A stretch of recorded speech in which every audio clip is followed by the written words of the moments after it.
Você viu o terror da Arca da Aliança. Mas e se eu te disser que a próxima história é sobre um homem que não apenas morreu, mas voltou? Este é Lázaro, o amigo de Jesus que ficou morto por 4 dias, tempo suficiente para o corpo entrar em decomposição. Sua ressurreição não foi um milagre, foi uma reversão da morte em seu estado mais final. Prepare-se para a história bíblica que mais se parece com um filme de zumbi. Lázaro era irmão de Marta e Maria, e um amigo muito próximo, muito querido de Jesus.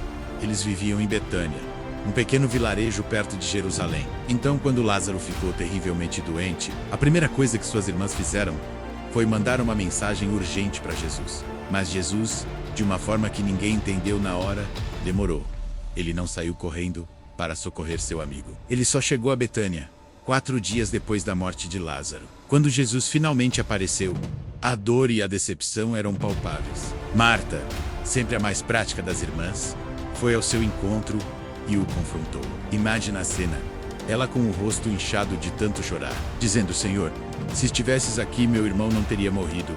Era uma acusação velada, uma expressão de profunda angústia. Jesus a consolou, com uma promessa que parecia abstrata naquele momento: teu irmão há de ressuscitar. Ele então foi até o túmulo. Naquela época, os sepulcros eram muitas vezes cavernas escavadas na rocha, com uma grande e pesada pedra rolando para selar a entrada. Jesus olhou para aquela pedra e ordenou: tirem a pedra. Foi aí que o terror da situação se tornou real. Marta, a mesma que ouviu a promessa da ressurreição, interveio, desesperada. Sua frase revela o horror da cena: Senhor, já cheira male, pois está morto há 4 dias. Vamos parar um pouco nesse detalhe. 4 dias. Na tradição judaica da época, acreditava-se que a alma do falecido pairava perto do corpo por 3 dias, na esperança de retornar.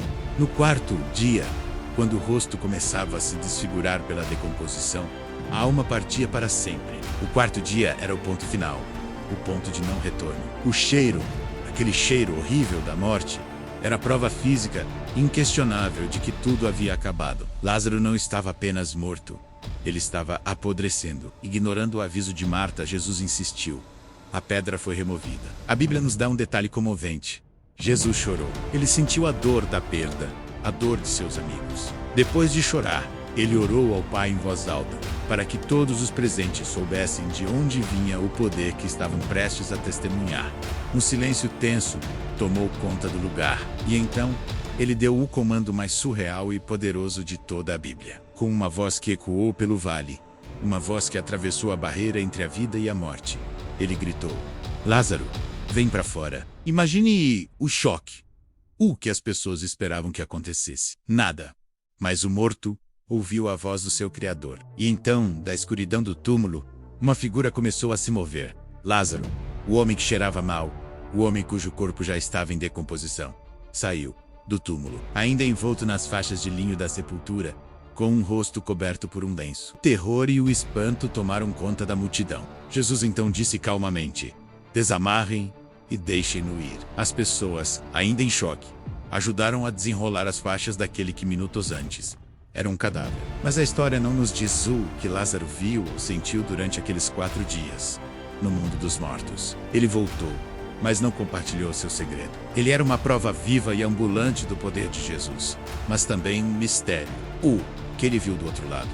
Ele se lembrava de algo? O silêncio dele é tão poderoso quanto o grito de Jesus. E o que aconteceu depois é quase tão chocante quanto o milagre. A notícia se espalhou como fogo. Muitos que viram acreditaram em Jesus.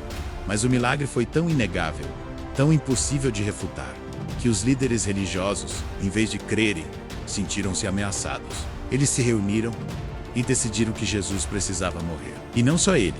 Eles também conspiraram para matar Lázaro novamente. O homem que voltou da morte se tornou um alvo, porque sua própria existência era o testemunho mais poderoso do poder de Jesus.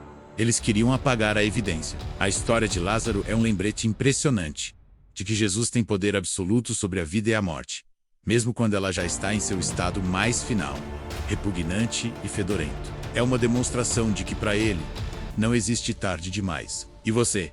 O que acha que Lázaro viu nesses 4 dias? Deixe sua teoria aqui nos comentários. Se você gostou dessa história e quer desvendar mais mistérios como este, não se esqueça de se inscrever no canal e ativar as notificações. Obrigado por assistir a história de Lázaro da Bíblia. E até a próxima.